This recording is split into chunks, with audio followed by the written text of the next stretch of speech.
Hello and welcome to Towson University. Here at TU, we are committed to ending sexual violence on our campus and keeping our community safe.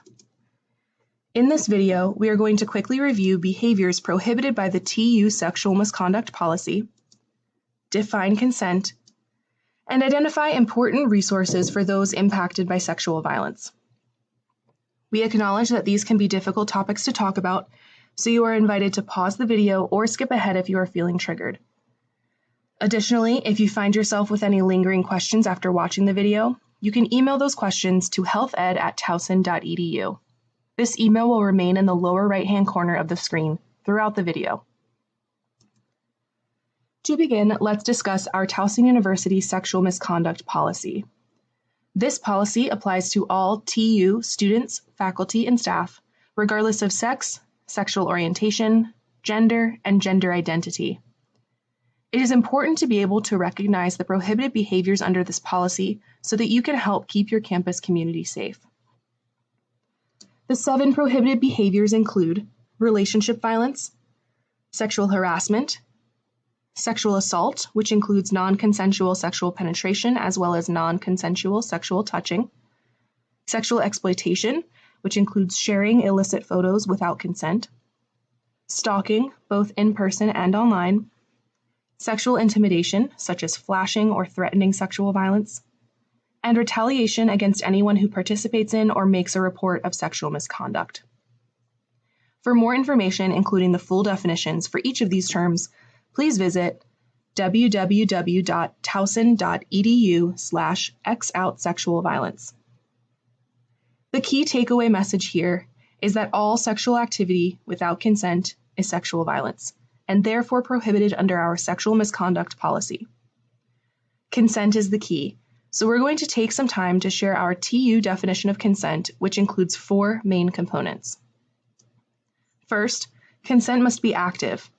It must be in mutually understood affirmative words or actions. It cannot be implied through silence or previous sexual or dating history.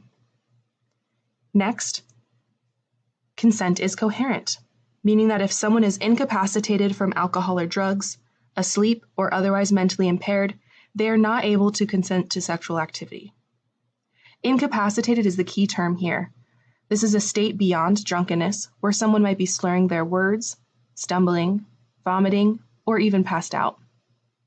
If you are ever unsure if someone is too drunk to consent, the best thing to do is pause whatever it is that you're doing and check back in when everyone is sober.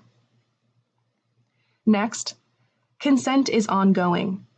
Voluntary and affirmative agreement is necessary for every act, every time. Past consent does not apply to present or future acts.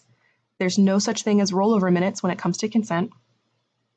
And consent can be withdrawn at any time. Even if someone said yes to begin with, they are always free to change their mind. Lastly, consent is willing. It must be given freely and cannot be granted under psychological, emotional, or physical force, manipulation, persuasion, or threats. When you put it all together, consent is active, coherent, ongoing, and willing, which spells out ACOW, or a cow. If you're ever wondering if something is consensual, think back to your favorite farm animal and you'll be able to remember that consent is active, coherent, ongoing, and willing. Now that you know our sexual misconduct policy and a quick and easy way to remember consent, let's talk about important resources.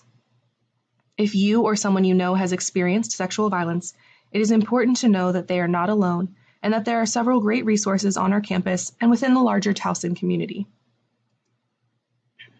If someone is interested in speaking with another person confidentially, they have a couple of options.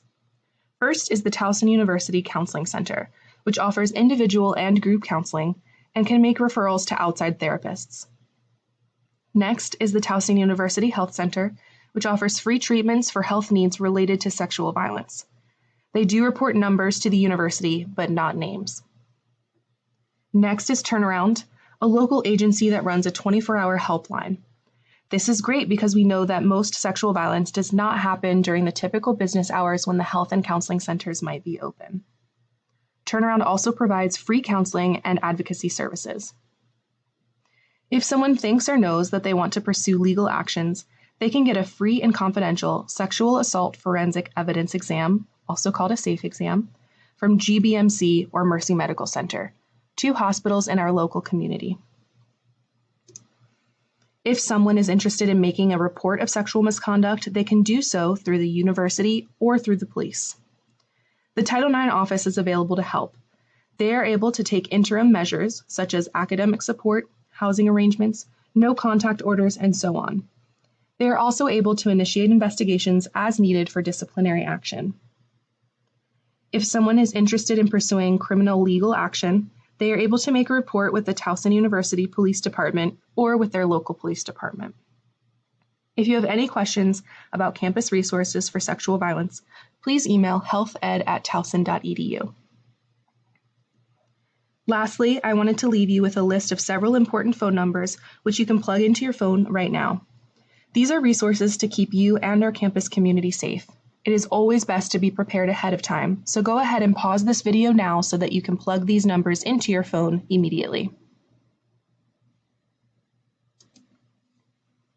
Thank you all so much for watching this video. We hope you learned something about our Towson University sexual misconduct policy and campus resources. Again, if you have any questions about this video, you can email healthed@towson.edu. Thank you all and welcome to our newest Towson Tigers.